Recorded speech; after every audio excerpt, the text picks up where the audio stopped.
Við ætlum næst að tala stöðu bænda vegna COVID-19 faraldursins. Sigurgeir B. Hreinsson, framkvæmdastjóri Búnaðarsambands Eyjafjarðar, velkominn.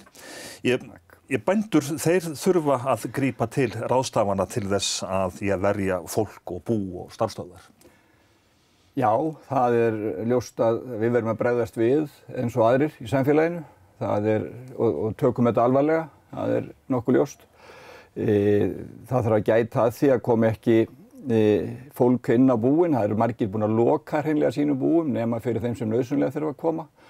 Og þá til dæmis eins og dýralæknar, þeir þá gæta fyllstu varúðar, farin að nota grímur og fleira, hvað þá hanska. Þannig að það náttúrulega alveg þannig, menn þurfa að passa mjög vel upp á. En þeir bændur sem að þurfa að fara í sóttkví til dæmis og fá þá til sín afleysingafólk, það getur nú verið ansi snúið núna á þessum tímum. Já, það og það var strax þegar þetta var komið á svona hættustig.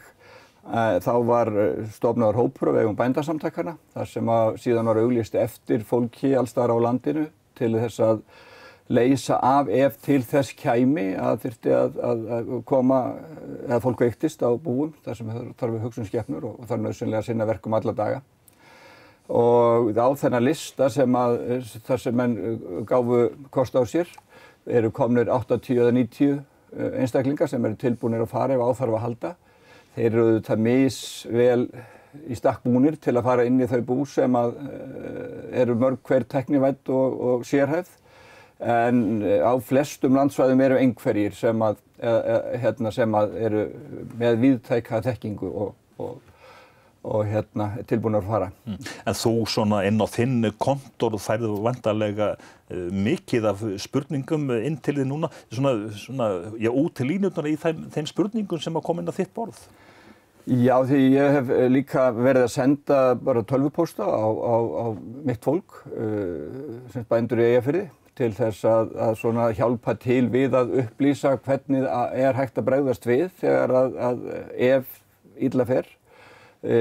Og líka með bara okkar starfsmenn sem eins og frjótæknir sem fara á bæi. Við erum búin að neita því að hitta fólk. Við viljum bara að sé búið að útbúa hlutina þannig að við þurfum ekkert að hitta bændur eða neina á búinu til að minnka smithættu. En annars eru spurningarnar snúa svolítið að því að hvernig viðbragðsáætlun þeirra á að verða ef þeir geta ekki farið í fjós.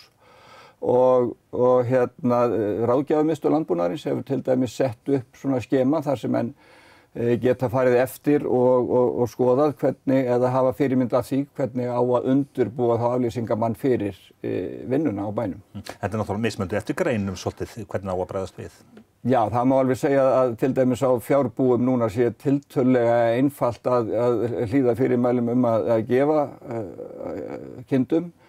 Já, og þó að sé sá tími sem til dæmis þurfi kannski að fara að sprauta fyrir lambablóðsótt og ýmislegt fleira sem vanir að gera en það getur kannski hnikast til einhverja daga ef þannig færi. En þetta miklu nákvæmari vinna á kúabúi að bæði varðandi mjaltaþjóna og síðan líka að fóðrun á kúm í mikilli nyt mikið nákvæmnisverk og fyrirmælin þurfa að vera mjög skýr þar. En við erum ekki komin upp á toppinn. Það eru svona, 5-6 vikur þar til sauðburður verður væntanlega komin á fullt. Hvað þá? Já, það náttúrulega, þó ég sagði að það verði ekki mikið mál að gefa kindum á þessum tíma. Það eftir atvikum einfalt með það í kúabúið. En þetta hallar hratt undan með það þegar það kemur fram í maí og bændur eru vanir að hafa talsvert af aðstoðarfólki á sauðburði.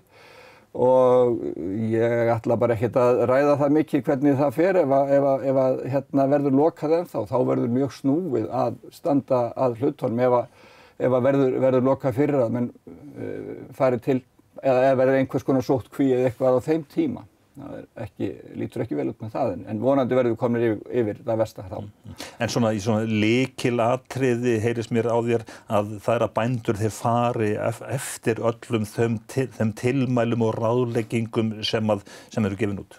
Já, Það hefur ítrekkað við bændur og þeir hafa sinnt því mjög vel að fara eftir þeim reglum, eftir því sem mér sýnist.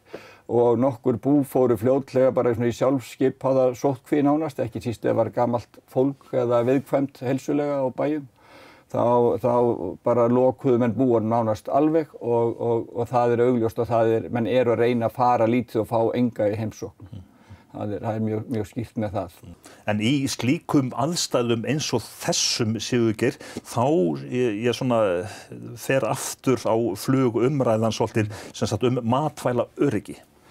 Já, matvælaöryggi hefur stundum verið misskilið hugtak, en ég held að menn skilji það betur þegar á reynir en þegar hallar undan og hver nauðsyn er á að hafa innlenda matvælaframleiðslu öfluga. Þakka þér fyrir þetta, Sigurgeir B. Hreinsson, formaður Búnaðarsambands Eyjafjarðar.